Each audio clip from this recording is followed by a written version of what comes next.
کیا کہتے ہیں؟ صحابہ کرام کے بارے میں یہ کہا اولئک الذین کتب، یہ وہ لوگ ہیں کہ ان کے دلوں میں اللہ نے ایمان کو رچا دیا، ایمان کو رچا دیا، ایمان کی محبت ان کے دلوں میں ڈال دی۔ ولکن اللہ حبب الیکم الایمان، تمہارے دلوں میں ایمان کی محبت ڈال دی، ایمان کی محبت۔ دنیا میں لوگوں کو سامان کی محبت ہوتی ہے، کس کی محبت ہے؟ سامان، سونا چاندی کپڑا پیسہ، جی ہاں سامان کی محبت، سامان کی محبت نہیں بلکہ کس کی محبت؟ ایمان کی محبت۔ جب ایمان سے محبت ہو جائے گی تو ایمان کے سارے کاموں سے محبت ہو جائے گی۔ ایمان کے کام، ایمان کے کام عبادت ہے۔ ایمان کا کام کیا ہے؟ کہ جو ایمان والا ہوگا عبادت کرے گا، تو عبادت کی محبت۔ نہیں تو آدمی کو آرام سے محبت ہوتی ہے اور مال سے محبت ہوتی ہے، یہ دو چیزیں۔ آرام سے محبت یہ ہر ایک کو ہوتی نہیں ہوتی، آرام سے محبت کچھ کرنا نہیں پڑے، اور دوسرا کہ مال سے محبت، کیونکہ مال کی وجہ سے آرام ملتا ہے، مال کی وجہ سے آرام ملتا ہے، تو مال کی محبت، آرام کی محبت یہ ہے، یہ ہوتی ہے۔ جب یہ صحیح محنت کرے گا تو اس کو ایمان سے محبت ہو جائے گی، وہ محبت نکل جائے گی، اور یہی مقصود ہے کہ گھر سے نکلنا نہیں ہے بلکہ دل سے دنیا کی محبت نکالنا ہے۔ گھر سے نکالنا نہیں ہے، گھر سے نکل کر کہاں جائے گا؟ گھر میں تو رہنا ہی رہنا ہے، بلکہ اس کے دل میں سے کیا نکل جائے؟ ایمان کی، دنیا کی محبت نکل جائے، یہ کامیاب ہو گیا۔ کیونکہ سارے گناہ دنیا کی محبت کی وجہ سے ہوتے ہیں۔ حب الدنیا راس کل خطیہ، دنیا کی محبت ہر خطا کی جڑ ہے۔ جتنے گناہ ہوتے ہیں وہ اس کی وجہ سے ہوتے ہیں۔ کسی کو دولت سے محبت ہے، کسی کو عورت سے محبت ہے، کسی کو زمین جائیداد سے محبت ہے، کہ یہ سب محبتیں گناہ پہ لے جائیں گی۔ سمجھائیں نہیں بات؟ یہ دنیا ہے، دنیا کی محبت کیا ہے؟ کہ ہر گناہ کی جڑ۔ پیسے دے کر کچھ بھی کرا لو، جی ہاں پیسے دے کے کچھ بھی کرا لو، خون خراب کرا لو، لوٹ پاٹ کرا لو، تیار ہے، کیوں؟ پیسے مل گئے۔ فرمایا کہ دنیا کی محبت کیا ہے؟ ہر بلا کی جڑ، ہر گناہ کی جڑ۔ اچھا پھر اس دنیا کو پیدا کیوں کیا تھا؟ ہے نا؟ جب یہ ہر گناہ کی جڑ ہے تو اس کو کیوں پیدا کیا تھا؟ یہ دنیا کو پیدا کیا تھا قربان کرنے کے لیے، اس کے لیے کہ دنیا کو چھوڑو مت لیکن دنیا کو قربان کرو۔ کہ کس میں قربان کرو؟ کہ دین میں، دنیا کو دین میں قربان کرو۔ دنیا کے لیے دنیا قربان ہوتی ہے، اس کا رواج ہے۔ دنیا کے لیے دنیا قربان کرنا اس کا رواج ہے کہ کسی کو مکان بنانا ہے تو وہ کروڑ روپیہ قربان کرے گا، اور کروڑ کی بلڈنگ بنے گی۔ ہاں یہ مثال ہے کہ دنیا کے لیے دنیا قربان کرنا تو رواج ہے، مسلم غیر مسلم سب کرتے ہیں، اس میں کوئی فضیلت نہیں کہ دنیا کو آخرت کے لیے قربان کرنا، اس کے لیے یہ عقل مندی ہے۔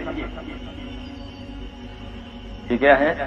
یہ عقل مندی ہے کہ جو ایک باقی رہنے والی چیز ہے ہمیشہ، اس کے لیے کہ فنا ہونے والی چیز کو قربان کر دیا تو اچھا کیا کہ فنا ہونے والی چیز قربان ہوئی اور باقی رہنے والی چیز مل گئی۔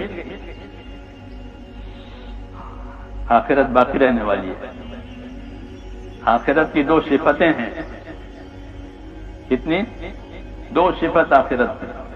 ایک صفت آخرت کی یہ ہے کہ وہ باقی رہنے والی ہے،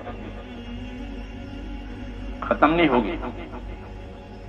آخرت کا عذاب ہو تو وہ بھی ختم نہیں ہوگا، آخرت کا ثواب اور بدلہ ہوگا وہ بھی ختم نہیں ہوگا. وہ نہ ختم ہونے والی ہے، اسی کو آخرت کہتے ہیں. وہ آخرت آخری ہے، اب پھر کوئی اپیل نہیں ہے. تو آخرت کی ایک صفت یہ ہے کہ وہ باقی رہنے والی ہے. دوسری صفت کیا ہے؟ کہ آخرت کی دوسری صفت یہ ہے کہ وہ بطور بدلہ کے ملے گی، بغیر بدلے کے نہیں ملے گی. دنیا تو بعد مطلب مفت میں بھی مل جاتی ہے، نہیں ملتی؟ کہ باپ مر گیا اور بیٹے کو سب. کیوں کہ میں میرے باپ کا اکیلا تھا، باپ کا اکیلا، تو جتنا تھا وہ بغیر محنت کے مل گیا. ہوتا ہی نہیں ہوتا، یا تھوڑی محنت میں زیادہ مل گیا، ایسا بھی ہوتا ہے. آخرت کے بارے میں یہ فرمایا کہ وہ بطور بدلہ کے ملے گی اور باقی رہے گی. دنیا میں ایسا نہیں ہے کہ وہ باقی رہے، چاہے کتنی ہو باقی رہنا ہے. اس کا فنا ہونا طے ہوا ہے، اس کا ختم ہونا طے ہوا ہے. اس پر جو لوگ رہتے ہیں ان کا ختم ہونا بھی طے ہوا ہے. انسان ہو، حیوان ہو، جاڑ جنکاڑ ہو، کہ ان سب کا ختم ہونا طے ہے. کل من علیہا فان، کہ سب کا فنا ہونا طے ہے. تو جس طرح دنیا میں سب کا فنا ہونا طے ہے، ایسے ہی آخرت میں سب کا باقی رہنا طے ہے. اس کو آخرت کہتے ہیں کہ وہ بطور بدلہ کے ملے گی اور باقی رہ کر ملے گی، کہ باقی رہے گی. اس لیے عقل مند وہ ہے جو آخرت بنا رہے. کیا بنا رہے؟ آخرت بنا رہے. اور آخرت بنانے میں ایسا ہوگا کہ اس کو دنیا کا نقصان برداشت کرنا پڑے گا. جیسے ابھی کوئی بڑی چیز بنانی ہے تو مالی نقصان برداشت کرتا ہے. علاج آ گیا، عمارت آ گئی، اس میں اتنی رقم لگے گی، ہاں لگا دو، برداشت کرتا ہے. کیوں؟ یہ نہیں برداشت کرے گا تو یہ چیز نہیں ملے گی. عارضی اور تھوڑے دیر کے نفع کے لیے وہ اس کو قربان کر دیتا ہے. تو آگے ہدایت دی کہ پھر جب اس کے لیے قربان کرتے ہو تو جو باقی رہنے والی ہے اس کے لیے بھی قربان کرو. حدیث شریف میں ہے کہ جو دنیا سے محبت کرے گا اپنے آخرت کا نقصان کرے گا، اور جو آخرت سے محبت کرے گا تو ظاہر میں اس کے دنیا کا نقصان ہوگا. تو نقصان ادھر بھی ہے، نقصان ادھر بھی ہے.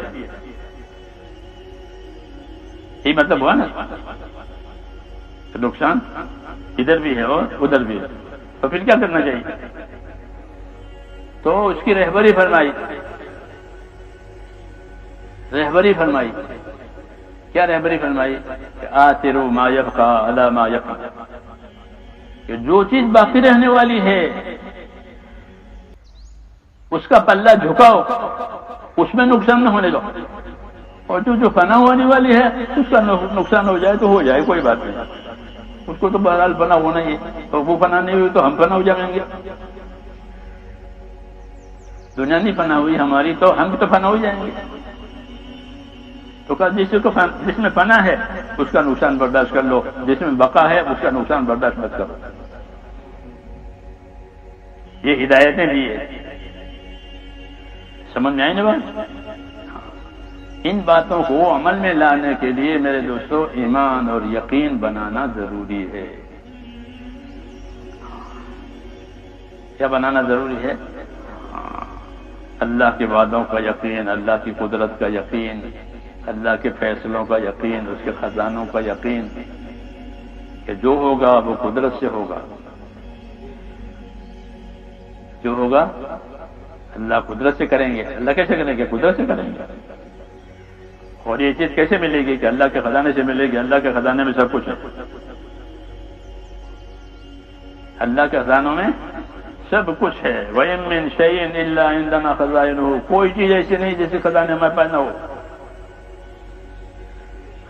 اور جو ظاہر کیا ہے دنیا میں وہ تو تھوڑا تھوڑا ہے، ورنہ ہمارے پاس جیسے خزانے ہیں،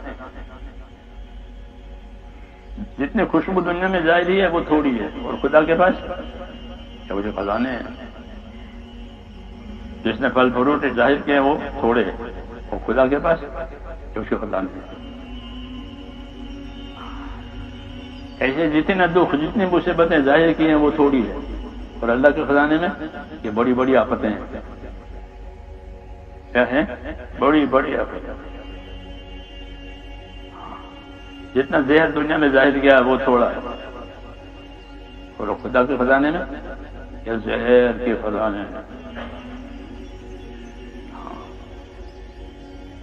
کہ آخرت کا ایک سانپ اگر پھونک مار دے تو روئے زمین پر کوئی گھاس نہ ہو، ایسا زہر ہے اس کے پھونکا رہے۔ سانپ کاٹنے سے پہلے پھونکاتا ہے تو اس کا زہر اٹھتا ہے۔ ہم لوگ سفر کر رہے تھے یہاں بھوپال کے ماحول میں، پیدل چل رہے تھے، تو دو دو کی جوڑی بنا کے چلتے ہیں سیکھنے سکھانے کے لیے۔ پہلے جماعتیں پیدل چلتی تھی، اب تو لوگ مالدار ہو گئے، جی ہاں، تو پیدل نہیں چلتے۔ اور پیدل چلنے میں جو برکت ہے وہ سواریوں میں نہیں ہے۔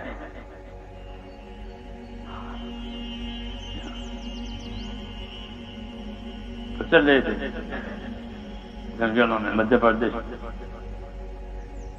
چلتے چلتے آگے دیکھا بہت بڑا سانپ پڑا ہوا، ڈر گئے کہ نہیں تم مارا ہوا، مار ڈالا ہے، مارا ہوا۔ کچھ ساتھیوں نے بتایا کہ یہ وہ سانپ ہے کہ اگر یہ پھونک مارے تو آدمی کے بدن سڑنے لگتا ہے، اچھا نہیں ہوتا، بدن اس کا سڑے گا۔ ہاں، پھونک مار یہ وہ ہے، وہ لوگ پہچانتے ہیں۔ پہلے زمانے کے لوگ ایسے تھے، وہ جنگلوں میں بھی پھرتے تھے، اپنا کام بھی کرتے تھے، جی ہاں۔ تو اب کچھ خبر نہیں، اب کچھ خبر نہیں ہے۔ ہاں، بند گاڑیوں میں جاتے ہیں، بند گاڑیوں میں آتے ہیں، تو وہ بھی بند، ان کی گاڑیاں بھی بند، گاڑی بند تو یہ بھی بند، گاڑی بند ہو گئی تو یہ بھی بند ہو گئی۔ ہاں، کیا ہو، گاڑی اسٹارٹ نہیں ہو رہی ہے تو یہ بھی اسٹارٹ نہیں ہو رہی۔ ہاں، ایسی زندگی ہو گئی۔ وہ لوگ ایسے نہیں تھے۔ ابو ذر غفاری تبوک میں جا رہے تھے تو ان کا اونٹ بیمار ہو گیا، جیسے گاڑی پنچر ہو جاتی ہے نا، ایسے اس زمانے کی گاڑیاں وہی اونٹ تھے، تو اونٹ بیمار ہو گیا، تب کیا کریں؟ تو انہوں نے اونٹ کو چھوڑ دیا، اونٹ کو سارا سامان لاد لیا۔ ہاں، اور پیدل چلے اور پہنچ گئے۔ وہ تو سنے دور سے دیکھا، او ابو ذر آ رہے ہیں۔ ایسے قوی ارادے کے تھے کہ ایک چیز کا ارادہ کیا ہے کہ تبوک جانا ہے تو جانا ہی جانا ہے، اونٹ نہیں جائے گا تو میں بھی جاؤں گا، اونٹ نہیں جائے گا تو میں اونٹ نہیں جائے گا، میں تو جاؤں گا۔ تو لاد لیا سارا سامان اور پہنچے۔ آپ نے دور سے دیکھا ابو ذر آ رہا ہے۔ ابو ذر سے حضور صلی اللہ علیہ وسلم بہت محبت کرتے تھے اور بہت وفادار بھی تھے، وہ ایک ایک بات چھوڑتے نہیں تھے ان کو، ساری زندگی کے مجھے یہ بتایا ہے، مجھے یہی بتایا ہے، مجھے یہی بتایا ہے۔ تو یہ زندگی تھی، کوئی چیز روکتی نہیں تھی، اپنے ارادے کے ساتھ چلے گئے، راحت سے، مصیبت سے، تکلیف سے، مقصد فوت نہ ہونا چاہیے۔ اس کو عزیمت کہتے ہیں۔ کیا کہتے ہیں؟ عزیمت، ارادے کا پکا، صحیح کام کرنا ہے اور کرتے رہنا ہے، یہ عزیمت کہلاتی ہے۔ صحیح کام کرنا ہے، رعایت نہیں، سہولت نہیں، صحیح کام کرنا ہے اور کرتے رہنا ہے، ایک دفعہ نہیں بلکہ کرتے رہنا ہے، اس کو عزیمت کہتے ہیں۔ ایک تو سہولت سے کرے، جتنا ہوا ٹھیک ہے، نہیں ہوا ٹھیک، یہ سہولتیں ہیں، اس میں کامیابی نہیں ہوتی، مقصد تک نہیں پہنچے گا۔